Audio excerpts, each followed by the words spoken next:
Bonjour, c'est Il Pastore. Nous revoici pour une vidéo qui évoque la tour de garde du 1er juillet 2013 sur la question des religions. Nous avons donc le titre « Peut-on faire confiance à la religion ?» Bon, vous avez la question, vous imaginez tout de suite la réponse. Bienvenue au Festival de l'Amalgame. Je vous propose pour commencer de regarder les quelques images que nous trouvons sur ce sujet, pour parler des mauvais, de ceux qui sont dans la religion. Je vais éviter de parler des gentils, parce que bon, on connaît le discours, mais on va aller un petit peu sur les attaques et les critiques des autres. Donc commençons par les images. Voici donc quelques images. D'abord celle de la page d'ouverture de la tour de garde. Peut-on faire confiance à la religion? Ou on peut imaginer qu'il s'agit ici du monde, ou du monde préconçu, du monde évangélique, peut-être d'un télévangéliste, avec la croix et le fait qu'il ait un micro, donc le côté un petit peu spectaculaire. Ce n'est pas non plus un amalgame respectable face aux évangéliques, car dans toutes les églises évangéliques, il n'y a pas non plus ce côté spectaculaire. Il ne faut pas non plus exagérer. Il y a des gens tout à fait posés dans les églises évangéliques.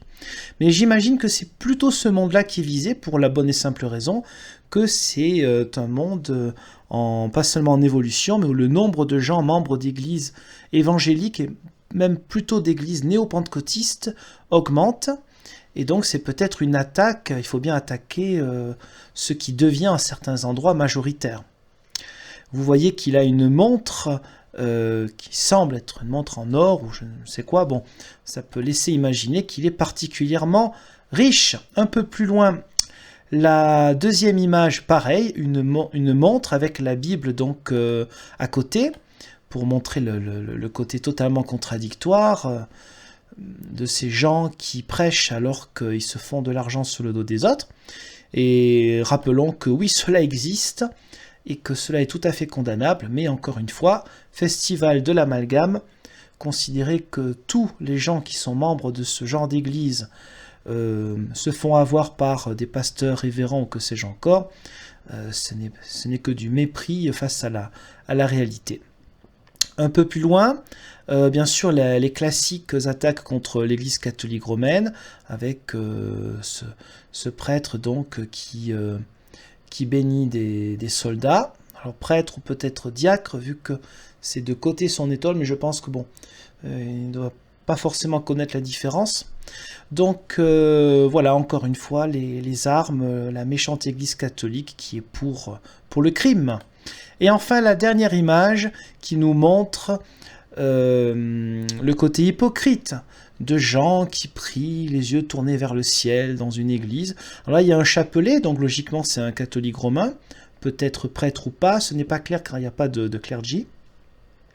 Et puis dans la réalité, il tombe dans l'immoralité, donc on a la boule à facettes qui représente la fête, on a une dame un petit peu proche, donc on imagine de mauvaises mœurs sur ce sujet-là, la cigarette et la bouteille donc pour l'alcool.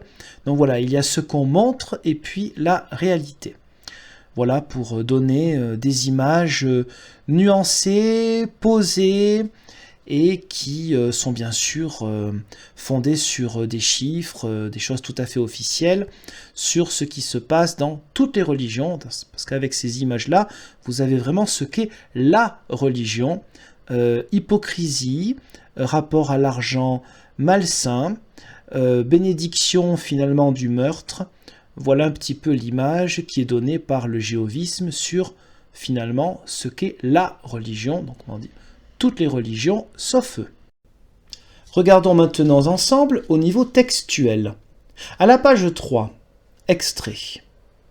Le titre c'est « Pourquoi s'interroger sur sa religion ?» Jésus a fourni un principe permettant d'analyser objectivement une religion. Il a dit « Chaque arbre se reconnaît à ses fruits ». Luc 6, verset 44, Bible en français courant. Petite pause. Donc déjà en deux phrases, on a une avalanche d'absurdité. Lorsque Jésus parle de l'arbre aux fruits, c'est-à-dire la conséquence, ce qui se vit par les œuvres, témoigne de ce qu'il y a déjà dans notre cœur, dans notre mentalité, notre réflexion. Il s'agit de tous les êtres humains, il ne s'agit pas du tout d'une religion. Donc là, nous n'avons pas un critère dans ce passage chez Luc pour analyser une religion, mais pour reconnaître en chaque personne, de voir quels sont les fruits que l'on porte. C'est ça qui est important. Les mots, c'est une chose, la réalité, c'est autre chose. Alors, analyser objectivement, mais Jésus n'a pas analysé objectivement quelles étaient les différentes religions. Le salut vient des Juifs, il a rappelé. La religion véritable, à la base, le fondement de la foi chrétienne, c'est la religion juive. Ensuite, Christ est venu, Christ est ressuscité, et ensuite, maintenant, guidés par le Saint-Esprit, tous les chrétiens, et de quelque église qu'ils soient, chaque chrétien, tous les chrétiens sont invités à vivre de la bonne nouvelle et de la partager. Donc, dernière chose, sur 2 phrases déjà, on a beaucoup. Bible en français courant, pourquoi est-il nécessaire d'aller chercher chez les autres ceux qui font partie de la fausse religion, qui sera détruite, Pourquoi chercher chez les autres ce qu'on a chez soi? Pourquoi utiliser une autre version que la leur? Sans doute, est-ce une manière, par la traduction qui les arrange, déjà qu'ils utilisent les versets qui les arrangent en contexte, là, tant qu'à faire, prendre une autre version de la Bible qui les arrange pour qu'on comprenne mieux ce qu'ils veulent dire. Voilà, donc pour rappel, côté cohérence, ceux qui traduisent la Bible en dehors d'eux font partie d'églises chrétiennes, qu'eux appellent la chrétienté, c'est-à-dire une partie de Babylone la Grande, la fausse religion, la grande religion, qui sera détruite, parce que tout ça c'est lié à Satan.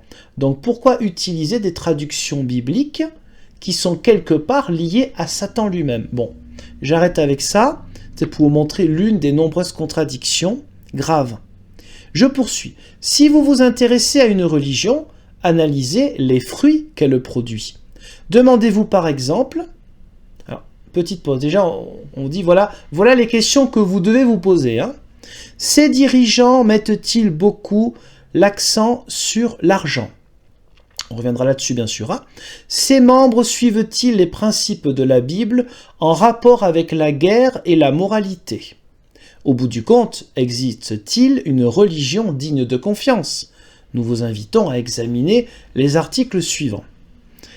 Alors, ça me fait toujours penser à ces vieux bouquins de théologie catholique du 19e siècle, je précise, du 19e, que j'ai à la maison, et où la théologie catholique romaine disait voilà, il y a 4 particularités pour discerner quelle est la véritable église et quelle est la véritable religion. Et puis bien sûr, c'était eux-mêmes qui définissaient que la véritable église, c'est l'église catholique romaine. Bon, c'était avant le Concile Vatican II, 1962-1965, où là, il y a une véritable ouverture écuménique et même interreligieuse. Ce qui n'est pas le cas ici. Bon. Donc voilà, on vous donne les questions, on va vous donner vite les réponses ensuite. Commençons. La religion et l'argent. Nous sommes à la page 4. Bien sûr, à chaque fois, c'est la religion et l'argent, parce que tout le monde est dans le même sac. Pour ça, je dis c'est un festival de l'amalgame. Extrait. Estelle allait régulièrement à l'église avec ses enfants. Elle parle, elle dit « J'ai dit à mon pasteur que je voulais en savoir plus sur la Bible », explique-t-elle. Mais il n'a jamais proposé de m'aider. Finalement, Estelle a arrêté d'assister aux offices. Que s'est-il passé ensuite? Des responsables de l'église m'ont écrit une lettre qui disait en gros « Si vous ne pouvez plus venir, envoyez simplement de l'argent ». En fait, que je sois là ou pas, ils s'en moquaient. Tout ce qu'ils voulaient, c'était mon argent. Petite pause. Donc, ce témoignage-là, qui est bien sûr attristant sur une manière de faire qui n'est pas acceptable pour une église chrétienne, ce témoignage-là, on va essayer de penser que toute église chrétienne fait ça, et toute religion, puisque c'est la religion, c'est pas la chrétienté comme ils disent. Donc dans toute église, dans toute religion, vous avez, on va dire, des hommes d'église et des femmes d'église, parce que peut-être ils ne sont pas au courant qu'il y a des femmes pasteurs et des femmes évêques aussi, hein, église luthérienne, église anglicane par exemple. On va dire que les ecclésiastiques, tous ont fait ça. Voilà. Nous, on n'aide pas les gens hein, par rapport à la Bible. Moi, je suis pasteur, donc je le prends un peu pour moi quand même, parce que c'est l'image qu'on donne là d'un ensemble du protestantisme qui est là.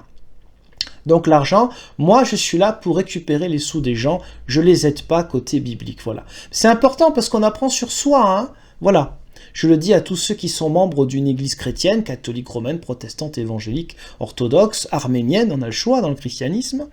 Eh bien voilà, sachez que, voilà ce qu'on dit de nous tous, chrétiens, en fait on pense qu'au fric et on n'aide pas les gens bibliquement, voilà. Je continue. Angelina, qui a toujours été croyante, raconte. À l'église, il faisait 3 fois la quête pendant l'office, et il s'attendait à ce qu'on donne à chaque fois. Il réclamait toujours de l'argent. Je me suis dit, ces gens-là n'ont pas l'esprit de Dieu. Fin de citation. Là encore, ce genre de choses, je ne prétends pas du tout que ce témoignage soit faux. Malheureusement, il y a des églises, je pense que là, ça pourrait faire référence à des églises peut-être de type néo-pentecôtiste. Je ne suis pas en train de dire que toutes les églises néo-pentecôtistes feraient ça, ce serait une accusation à tort, ce serait injuste, mais il est vrai qu'il y a des églises qui sont proches de ce genre de mouvement-là, où il y a beaucoup d'offrandes. Bon. Donc là encore, ce n'est pas la religion, ce sont des personnes qui font ça, et moi j'attends qu'on me prouve que je fais ça tous les dimanches matins, dans toutes les liturgies protestantes, hein, qu'elles soient côté plutôt luthérien, réformé, anglican, méthodiste, baptiste, tout ce que vous voulez, il y a normalement un moment de l'offrande, parfois on n'aime pas le faire pendant le culte, on le fait à la fin, à la sortie, mais 3 offrandes, il peut arriver qu'il y ait une deuxième boîte lorsque quelqu'un s'en va, par exemple un collègue, un pasteur qui part en retraite, ou tout ça, pour faire une petite collecte. Pour ce qui est de l'argent, on demande aussi aux gens, mais s'ils le peuvent, s'ils le veulent, de donner aussi aux entraides, à l'entraide protestante, un peu comme le secours catholique. Mais ça va donc pour les nécessiteux, c'est pour aider les autres. Voilà. Donc ce témoignage-là, voilà, vous avez le résumé hein, du rapport à l'argent de la religion. Dans votre pays, oui, puisque la tour de garde, c'est donc le même document, traduit dans de très nombreuses langues, pour le monde entier. Dans votre pays, les religions utilisent-elles des moyens directs ou détournés pour forcer les gens à donner de l'argent? Cette attitude est-elle conforme à ce que la Bible enseigne? Alors, à vous de voir, hein. On vous a déjà bien montré la question, à vous de voir. Un peu plus loin, toujours à la page 4. Évidemment, il faut de l'argent pour imprimer et expédier la présente revue. Pourtant, vous n'y trouverez jamais aucune publicité commerciale, ni aucun appel aux dons. Son but est de diffuser les vérités bibliques. Alors, il y a énormément de revues, de paroisses au niveau du christianisme. Je ne sais pas trop pour les autres revues dans d'autres religions. Je n'ai pas fait le tour, il y a des millions quand même. Hein. De l'argent pour imprimer, oui, comme pour tout le monde. Pas de publicité commerciale, effectivement. Vous avez quelques feuilles de paroisse, vous avez de la publicité. Pourquoi? Parce que ce sont des paroissiens qui ainsi donnent un peu d'argent en faisant la publicité de leur commerce. Vous savez que ça peut se discuter sur le plan éthique.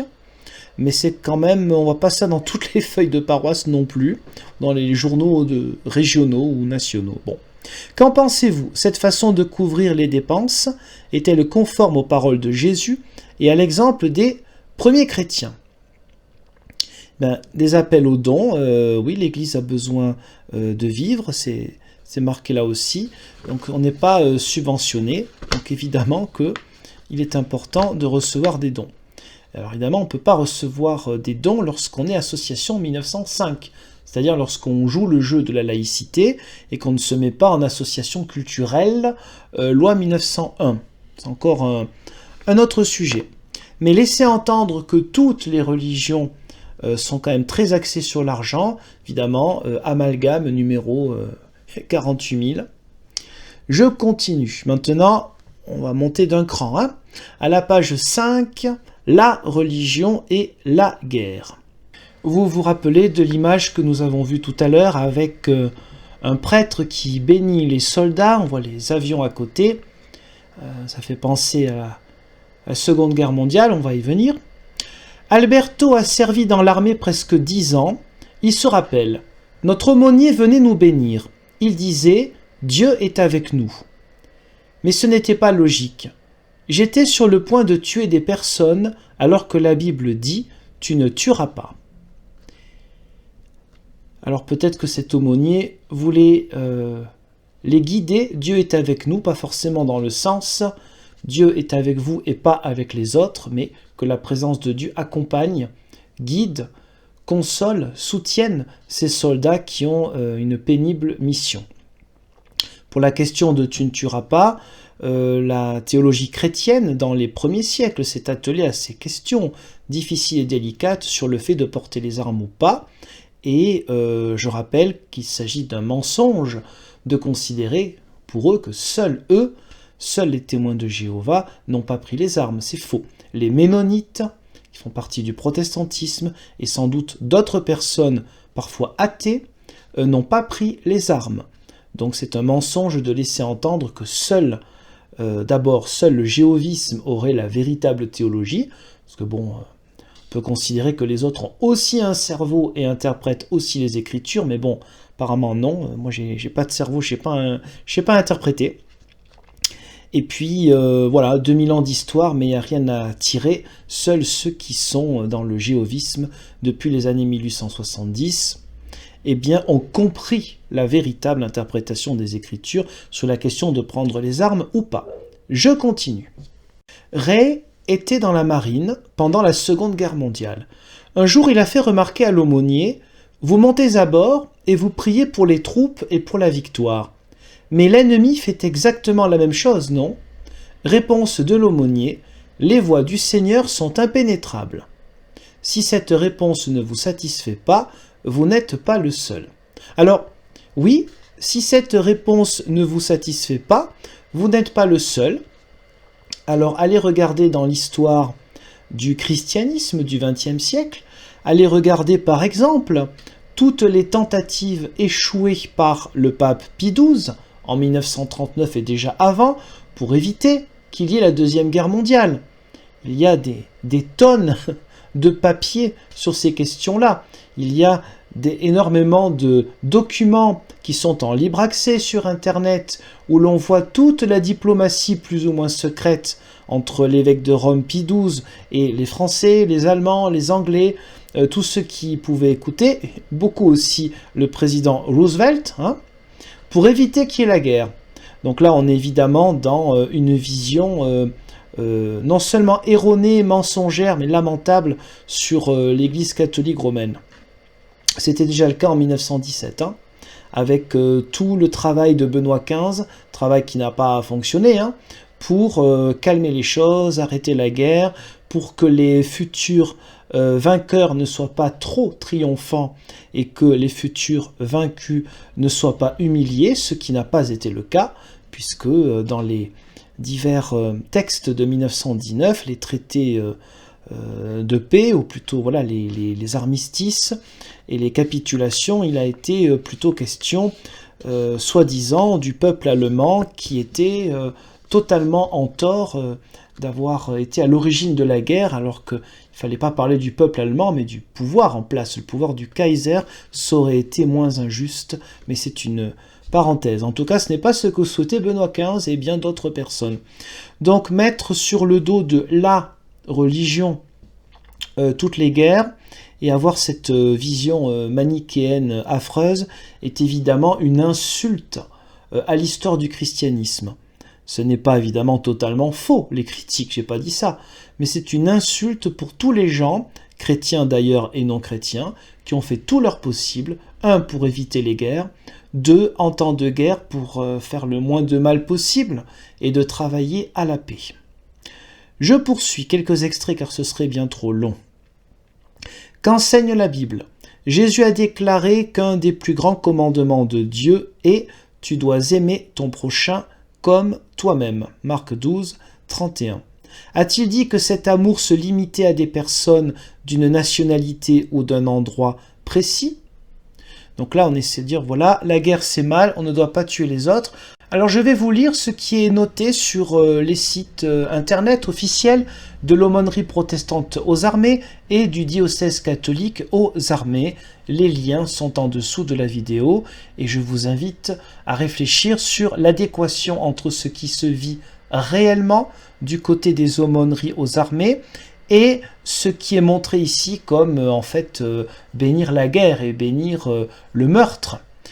Oui, je précise aussi, parfois les apparences sont trompeuses, que ce n'est pas parce que j'ai les cheveux très courts que je suis moi-même aumônier aux armées. Je tiendrai pas longtemps là-dedans, c'est pas du tout ma vocation, ma fibre, je n'ai rien contre, pas du tout, bien au contraire, je respecte cela et j'admire ceux qui s'engagent là-dedans, je n'aurai pas leur courage, mais voilà, juste pour préciser, parce que parfois on se fie aux apparences, cheveux courts, peut-être il est là-dedans, donc il défend son beefsteak, non. Aumônerie protestante aux armées, je vous lis ce qu'ils font. C'est un petit résumé. En temps de paix comme en opération, les aumôniers militaires des différents cultes assistent ainsi s'ils le désirent. Les militaires de toute confession, sur le plan spirituel. Ils leur permettent de conduire leurs actions en accord avec leurs convictions. Leur rôle dépasse la seule pratique cultuelle pour s'élargir au soutien spirituel et moral, apporté sans exclusivité aux militaires et civils de la défense, mais aussi à leurs familles. Les aumôniers sont également des conseillers du commandement. Ils lui permettent de prendre en compte dans son action les usages religieux des militaires placés sous ses ordres. Ils le renseignent aussi sur l'état du moral et participent ainsi à la cohésion de l'unité. Donc, on est très loin de bénir les canons et de mettre sur la tronche des autres au nom de Dieu, Gott mit uns, Dieu est avec nous. Du côté du diocèse, donc côté catholique romain, diocèse aux armées françaises, là encore un petit extrait, le lien est en dessous. 200 aumôniers auprès des militaires, prêtres, diacres ou laïcs, hommes ou femmes, ils sont envoyés par le diocèse aux armées françaises pour porter au cœur des armées soutien moral, dimension spirituelle et conseil au commandement. Le militaire, en ayant choisi de se mettre au service du pays, doit affronter des situations de guerre déshumanisantes. Sa famille supporte aussi les conditions de vie propres à l'engagement militaire, telles que l'absence prolongée et le déracinement géographique. Cette spécificité du métier des armes est la raison d'être de l'aumônerie militaire. 4 points. 4. Accompagner humainement et spirituellement les militaires et leurs familles. Écouter, soutenir, éclairer sur les bases comme sur le front.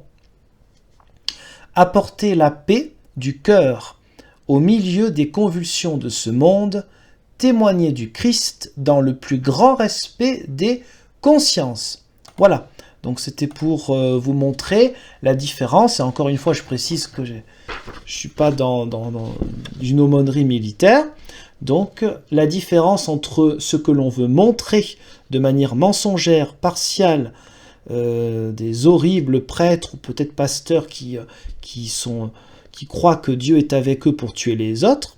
Je ne dis pas qu'il n'y a pas eu de ça dans l'histoire du christianisme, mais prétendre que ce n'était et que ce n'est que ça est un mensonge, c'est lamentable. Je continue un petit peu plus loin, toujours à la page 5 de la Tour de Garde, édition d'études du 1er juillet 2013. On trouve des témoins de Jéhovah dans presque tous les pays. Par conséquent, il arrive que des témoins vivent dans 2 pays qui sont en conflit l'un avec l'autre. Même dans ces circonstances, ils font tout pour continuer à manifester l'amour, leur marque distinctive. Je veux bien le croire et c'est très noble de leur part. Par contre, il existe bien d'autres personnes, croyantes ou pas, qui font exactement la même chose. Donc se mettre en avant pour dire voilà les gentils et les méchants, parce qu'il faut le dire c'est quand même ce niveau-là. Hein. Regardez les méchants, nous sommes les gentils. Je ne sais pas voilà, à quel âge on pourrait situer cela. Je poursuis et je conclus pour cette page 5. Par exemple, 2 témoins Hutus, là on parle de, vous savez, du massacre du Rwanda, hein, en 1994. Par exemple, 2 témoins Hutus qui avaient caché leur frère Tutsi se sont fait arrêter par la milice Hutu, l'Intera Amwe. Désolé pour la prononciation. Les miliciens leur ont dit « Vous devez mourir parce que vous avez aidé des Tutsis à s'échapper ». Malheureusement, ces 2 témoins ont bel et bien été exécutés, Jean chapitre 15, verset 13. Oui, c'est tout à fait respectable, c'est un magnifique exemple de fraternité et de sacrifice, personne ne remet cela en cause, mais là encore, sont-ce les seules personnes à faire cela? Non. Deuxièmement, lorsqu'il y a des forces de l'ONU ou d'ailleurs qui viennent pour s'interposer, peut-être un peu tard, mais là, je ne suis pas spécialiste de cette question. Quand il y a des forces militaires, là je pense que c'était plutôt françaises d'ailleurs, qui viennent s'interposer et qui évitent des milliers d'autres morts, pourquoi ne pas soutenir cela? Parce que là c'est le diable. Si c'est lié à quelque chose de gouvernemental ou pire au niveau de l'ONU, quelque chose d'intergouvernemental, c'est forcément Satan. Quand il y a des gens qui travaillent à la paix mais qui ne sont pas témoins de Jéhovah, c'est Satan. Voilà. Quand je dis cela, ce n'est pas une interprétation exagérée de ce qui est écrit dans leur texte. C'est clairement comme ça depuis le départ. Au départ, c'était la société des nations, c'était une horreur. Ça faisait partie de Satan, des gens qui travaillaient à la paix, hein, ça fait partie de Satan. Et ensuite, ça a été l'ONU. Bon, à chaque fois, c'est la même chose. Donc oui, il y a des gens qui sont exemplaires dans l'amour du prochain, chez eux. C'est une évidence, et qui peut aller contre ça? Qui peut critiquer ce genre de comportement? Évidemment non, on ne va pas critiquer ça, au contraire, respect. Mais d'un autre côté, marquer cela comme si tous les autres étaient d'affreux guerriers, et ne pas soutenir les gens qui font des actions de paix, eh bien c'est se moquer du monde, c'est montrer les choses sous un aspect assez faux. Qu'en pensez-vous? Les témoins de Jéhovah appliquent-ils ce qu'a dit Jésus sur l'amour, cet amour qui peut aller jusqu'au sacrifice de soi? Évidemment, on vous montre l'exemple des bons, et encore une fois, les exemples sont sans doute très justes. Exemple de bons, quelques exemples de gens qui ont été proches de prêtres ou de pasteurs qui avaient une mauvaise théologie ou qui n'ont pas été clairs avec ça. Du coup, vous avez les gentils et les méchants. Évidemment, ça peut vous aider à choisir le bon camp. Passons maintenant à la page suivante, à la page 6, la religion et la moralité. Nous avons vu les images, enfin l'image tout à l'heure avec quelqu'un qui prie avec un chapelet, donc on imagine qu'il est catholique romain. Ils n'ont pas mis, me semble-t-il, de clergy, mais bon, ça a l'air d'être dans une église. En tout cas, c'est quelqu'un qui semble être très croyant. S'il n'est pas ecclésiastique, il doit être très croyant. Et puis en fait, ce qu'il cache, c'est qu'il a une vie aux mœurs dissolues. Voilà, c'est la religion et la moralité. À l'université, beaucoup d'étudiants se disaient croyants, raconte Sylvia qui travaille dans le domaine de la santé. Mais ça ne les empêchait pas de tricher aux examens et de se droguer. La religion n'influençait absolument pas leur vie. Petite pause. Oui, il y a beaucoup de gens qui disent et qui font l'inverse. Vous trouvez ça chez des gens qui prétendent être chrétiens ou d'autres religions. De même que vous trouvez aussi des gens qui vont dire « je suis de telle conviction politique » et qui pourtant font l'inverse de ce qu'ils disent. Voilà. Ça ne veut pas forcément dire que c'est la religion, hein, mais n'oubliez pas, festival de l'amalgame ici. Hein. Je continue. Lionel, pour sa part, fait ce constat. Mes collègues mentent et se font porter malades alors qu'ils ne le sont pas réellement. Pour eux, la religion, c'est comme un meuble qui ne sert que pour la déco. Oui, tout à fait. Donc on reproche à des gens qui vont à l'encontre de l'honnêteté de base déjà, hein, pas besoin d'être religieux pour avoir compris que ce n'est pas une bonne chose de mentir à ses patrons, etc. Bon. Donc, considérer que cela est un argument pour parler de tous les croyants de toutes les religions, puisque c'est la religion et la moralité, évidemment, bon, voilà, je ne vais pas trop développer, c'est quand même assez clair sur la manière de faire malhonnête. Je continue. Aujourd'hui, beaucoup ont une forme d'attachement à Dieu, mais en trahissent la puissance. Alors, une forme d'attachement à Dieu, non, une forme d'attachement à une confession religieuse, à une religion. C'est-à-dire beaucoup de gens, effectivement, se souviennent que ils ont un attachement à une religion lorsque il s'agit, par exemple, de se marier ou lorsqu'ils préparent leur enterrement, où leurs enfants vont se dire « Ah ben oui, le papa, la maman étaient protestants ou catholiques, donc il faut quand même qu'ils soient enterrés comme il faut, et on va passer par le temple ou l'église. » C'est une forme d'attachement non pas à Dieu, enfin, après c'est Dieu qui sait, mais en tout cas ce qui est visible, c'est que c'est une forme d'attachement identitaire à une confession. C'est pas tout à fait la même chose. Mais en trahissent la puissance, autrement dit, la religion n'exerce pas la forte influence qu'elle devrait avoir sur leur vie. 2 Timothée 3, 5. Alors, là, ce n'est pas parce que dans ce jéhovisme, dans ce groupe-là, l'influence du sommet doit être immédiate et surtout pas contestée, que c'est pareil chez les autres. Les gens ont leur liberté, hein, c'est quelque chose qui peut-être ils savent pas ce que ça veut dire, hein, au collège central, ça ne doit pas trop leur plaire que les gens aient leur liberté. Donc les gens font ce qu'ils veulent, ils peuvent dire et faire le contraire. Ça c'est Dieu qui sait. Bon. Leurs chefs religieux ne leur donnent pas l'exemple, ni ne leur fournissent de conseils bibliques qui leur permettraient d'avoir une bonne moralité. Alors d'abord, le cœur de la foi chrétienne, ce n'est pas d'avoir une bonne moralité, c'est d'aimer Dieu, son prochain, comme soi-même. Voilà.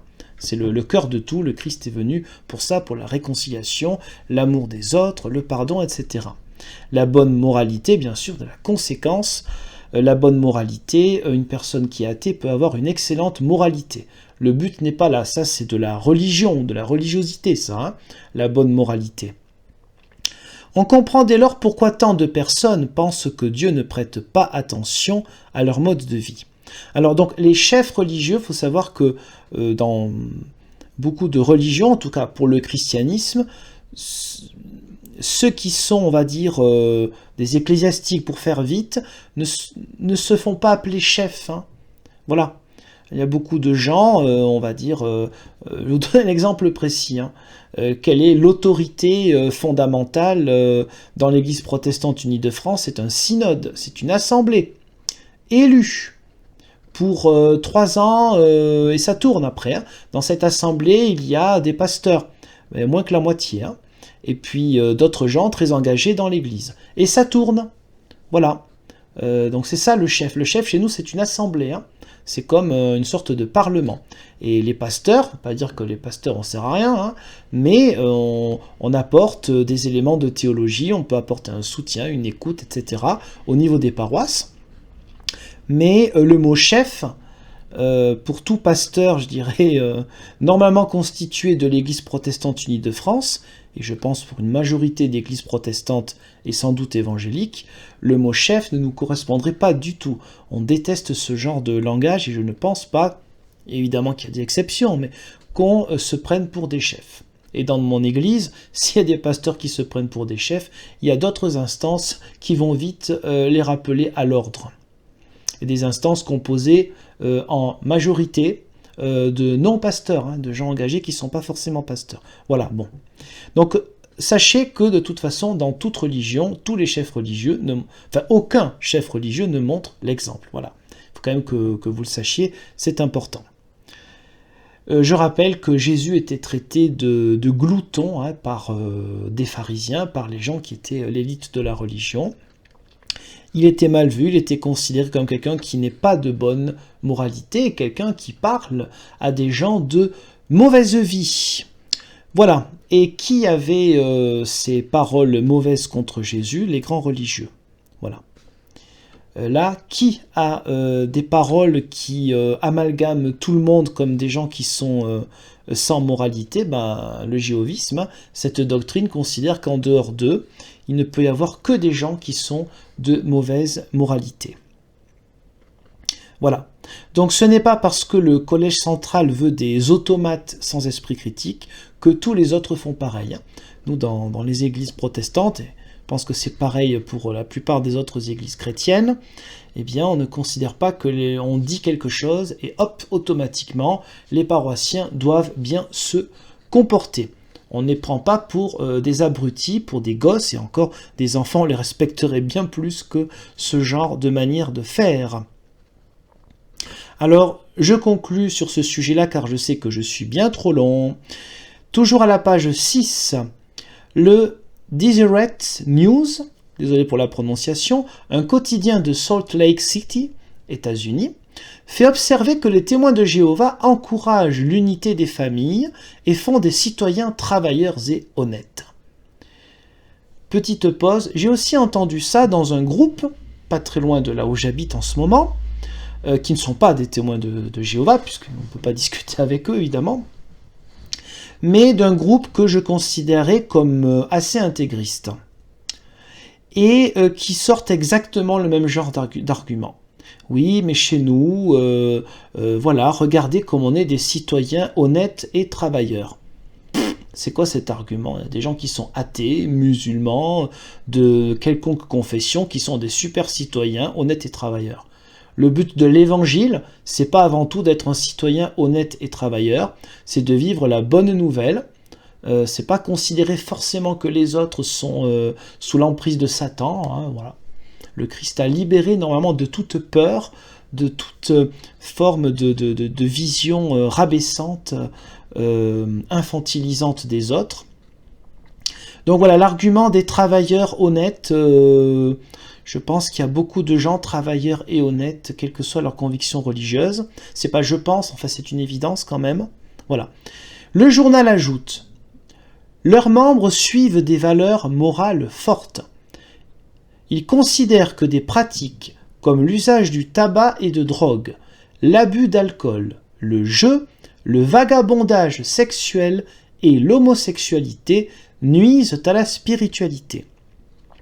Là encore, vous trouverez beaucoup de groupes dans le christianisme et dans d'autres religions, et je pense qu'on pourrait rajouter à une certaine époque aussi, au niveau de l'Union soviétique, bon, l'alcool peut-être pas quand même, mais tabac, drogue, abus d'alcool, jeu, vagabondage sexuel et homosexualité nuisent à la spiritualité. Vous trouverez d'autres groupes chrétiens, plus ou moins ouverts, qui considèrent exactement la même chose.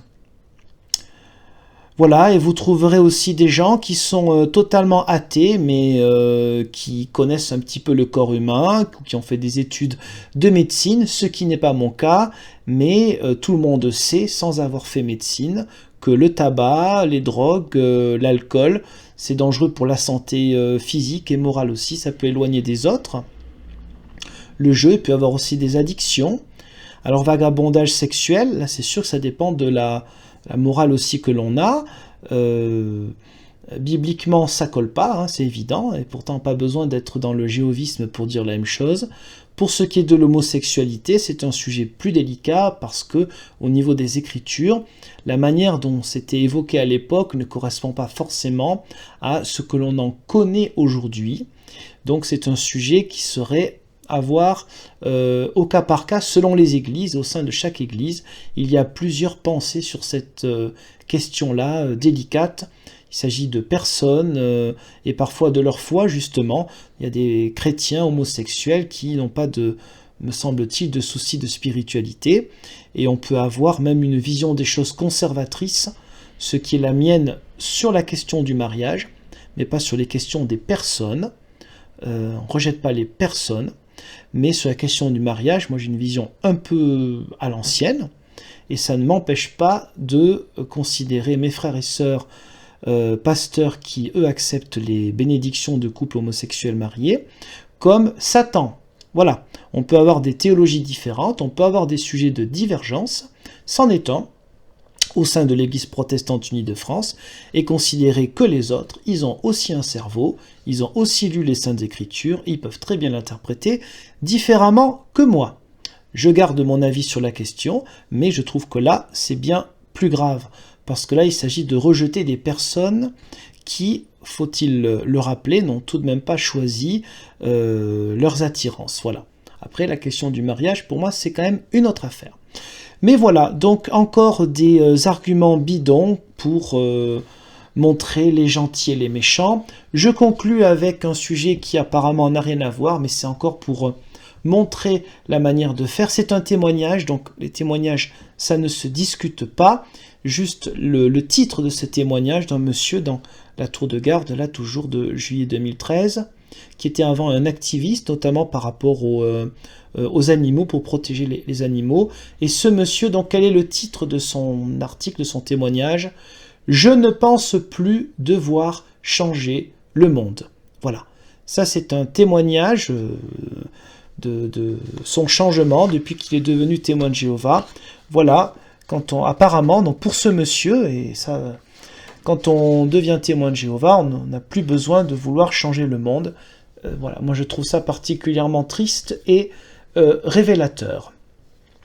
Sur ce, en espérant ne pas vous avoir trop endormi, je vous dis, Dieu voulant, à une prochaine.